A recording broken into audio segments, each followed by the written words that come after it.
This video is sponsored by OneFootball. OneFootball's app makes it easy to keep up to date with transfer news, scores and stats all in the one place. To download the OneFootball app, click the link in the description. The app is free.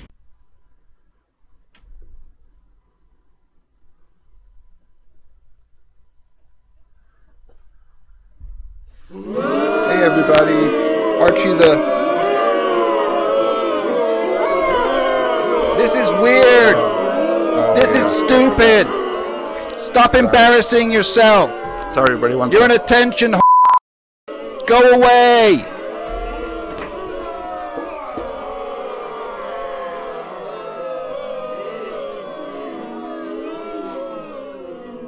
I'm sorry guys. One second.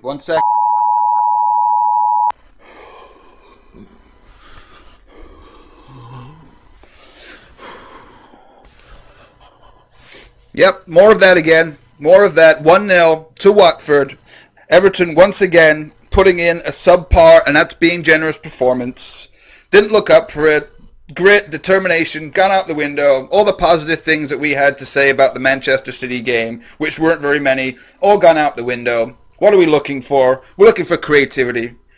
We're looking for, not genius, but, some good thought going into formation and strategies. We're looking for players to be brave. We're looking for entertainment. We're looking for all this stuff in our football team. Obviously, we're not looking for it in the rest of the Everton community because that's bad, but that's a different subject. But, once again, all the things that we're looking for didn't happen. I mean, and most of the confusion even kicked off before the game. You look at the team lineup, and I looked at it and I said, okay, Andre Gomez in, that's good. Ogana Gay's in there, good. Okay, there's Gylfi Sigurdsson. We got a midfield three, and there's Tom Dave.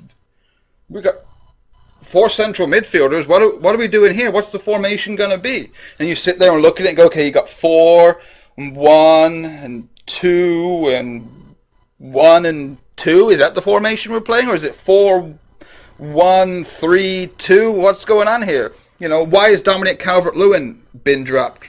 Thought he had a good game the past 2 games.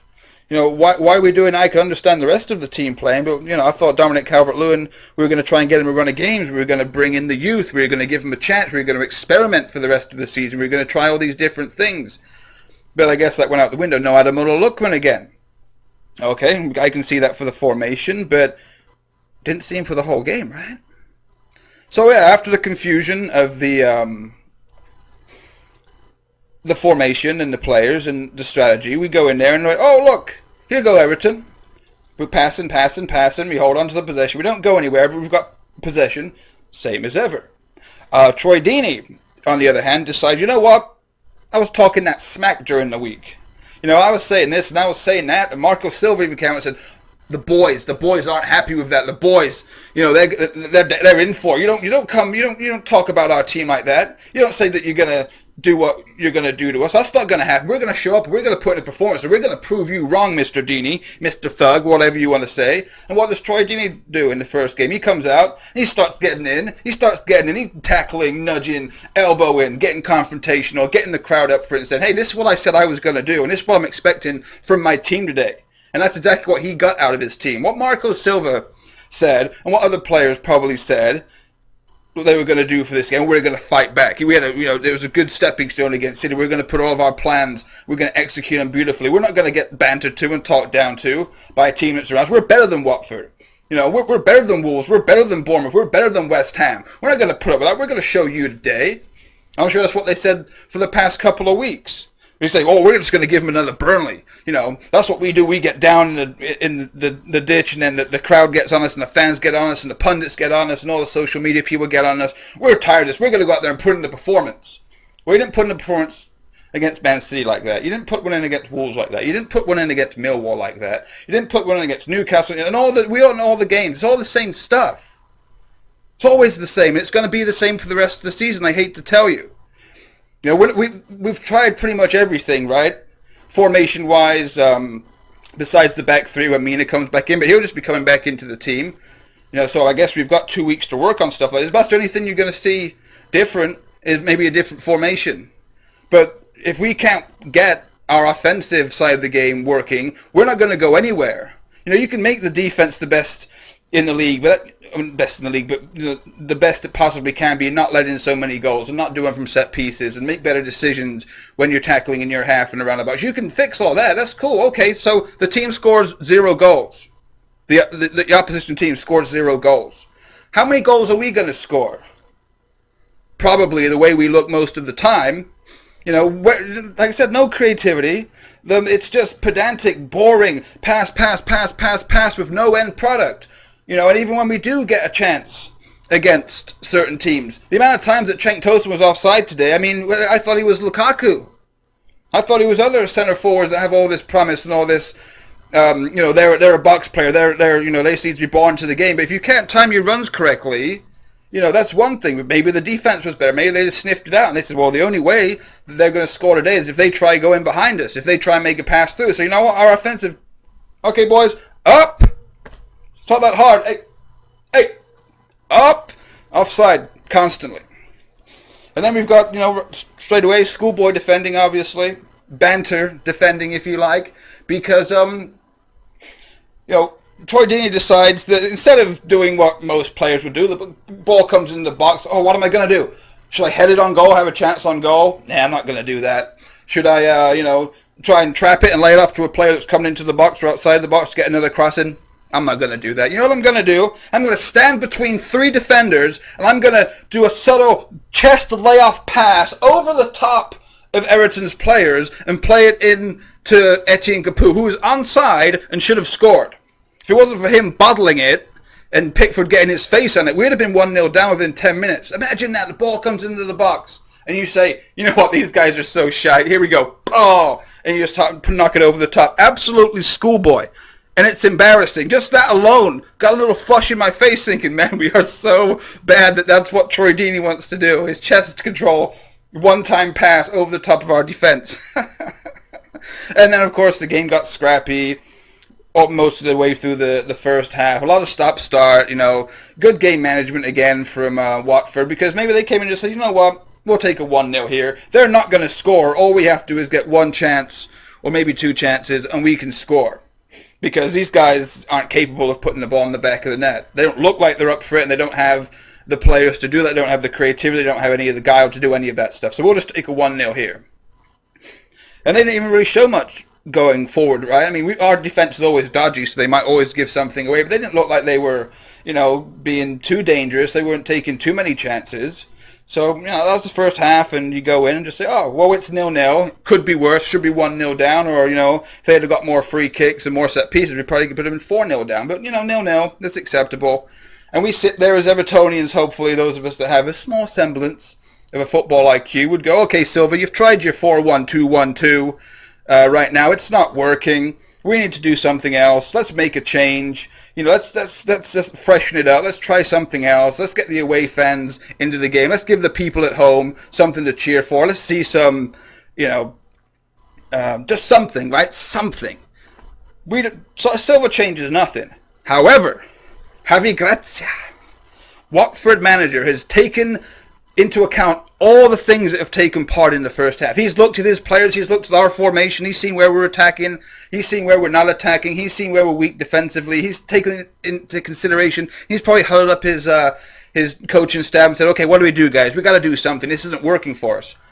Hey, boss, let's put on Andre Gray. Let's put this guy on. He looks like he can get in behind, that he can pick a pass, he can run onto a pass, he might be able to cause them some problems. Let's do that. So Javi Gracia makes that change, and what do you know? Get to that later. So, comes out, Watford look great, obviously, they're up for it, we come out just, doing what we usually do, sluggish, same thing, probably didn't even get a talking to at halftime. What did you do? Come in, the market just goes, that's good, guys, we did not concede a goal, okay, that's good, go out there and express yourselves, okay, thank you, bye. And that's it, but obviously Javi Gracia said something, they came out, they attacked, they looked up for it. They were a gear above us.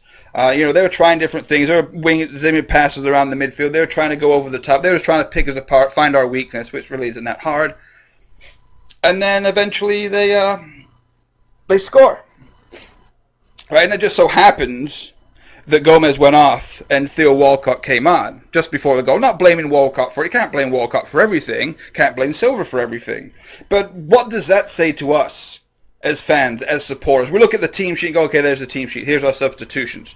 Okay, we need to make a change, guys. You know, we need some creativity, that word again. We need some pace, some flair. We need a little unpredictability in the play. They bought on Amari Gray, and look what that did. So what are we going to do? Let's take a look. Who we got on here? Okay, we got Ademola Lookman. No, we don't want to bring him on. Not ready, not good enough. Can't do it. Can't do what I want. Okay, we got Bernard. Outstanding tactician, might be able to make something happen quick, close ball control. He can do something. You know, hey, Theo, you've been playing well all season. You've been putting in a shift in. You've been deserving of a starting spot the past 2 games. Come on, Theo, get in there. Get in there and do something. Seriously. Okay, and then, of course, they score. And how do they score? You have a little bit of ball play around the outside, one-touch pass, and then the no-look one-touch pass that breaks open our defense. A little whoop. And who is that? Who is that creative player that did something like? Who had the vision and the ambition and the balls and the guts to make a pass like that? Oh, it was their center back. Their center back is splitting our defense apart. And then, of course, their substitute comes in and back post. He's lurking. There he is, doing his thing. Nobody tracked the rod. Nobody did anything. Nobody got to the ball through, came through. There was nobody there. Nobody made a tackle. Nobody did anything. There was nobody making a challenge when the ball came to the byline. Goes to the back post. There's nobody marking. There's nobody doing anything. Ripped us open, ripped us to shreds. And then you know what? That was game over, right? We can't score a goal. We didn't try and do anything different than we've done in other games. It was just over. And of course Digne gets a free kick and we say, oh, okay, here we go. Nice lofted ball to the back post. Maybe we'll get a header on goal. Maybe we'll get it back across. Maybe we'll get a second chance. Great time for Zuma and Keane to come up. You know, get our big men on the ball. Give us a sniff of getting an undeserved point here, getting us an undeserved goal. So what do we decide to do? What does Luca Digne, who I love by the way, decide to do? Take a shot on target. Do we really need a worldie from that position to bring us back into the game? Is that how bad it's gotten for our team? That instead of doing the simple things and just crossing it in and putting it up there and giving a lot of players a chance to do something, even on the second ball, even when the ball comes back out, we can recycle it. All those things. So many possibilities from a free kick in that position. So what do we decide to do? Oh, that's the creativity we're talking about. That's the sneakiness and the guile that we're talking about. We're going to take a shot from there. Oh, and it hit the bar and it was so close. Garbage. More bad decision making. Garbage. And then DCL decides that he's just going to hit it wide. You know, it was a good pick out by Zuma, but I'm pretty sure that Dominic Calvert-Lewin should have got it on target, but maybe lack of confidence from not starting, maybe just lack of overall confidence for the team. Probably could have done better, but it went wide. Tosin should have finished his, even though it was offside. Yes, it was offside, but the amount of times that you want a player to finish, you know, the part of the play that was going on there. Yes, you're offside. You might be a mile offside, but we'll just tap it in. Just let them think about, hey, if that wasn't offside, I would have finished that. If I wasn't offside, I'd have made you look like a fool. If I wasn't offside, we'd be at 1-1. But no, just bottles it and hits it over the bar. So what else is there left to say? We've gone through all the negatives. We've gone through the one positive that looks like we came out for the first 5 minutes and tried something. Decent effort, if that's what you're looking for, which I guess we are at this point in time. But absolutely poor, dire, mediocre quality. Same old issues, same old Everton.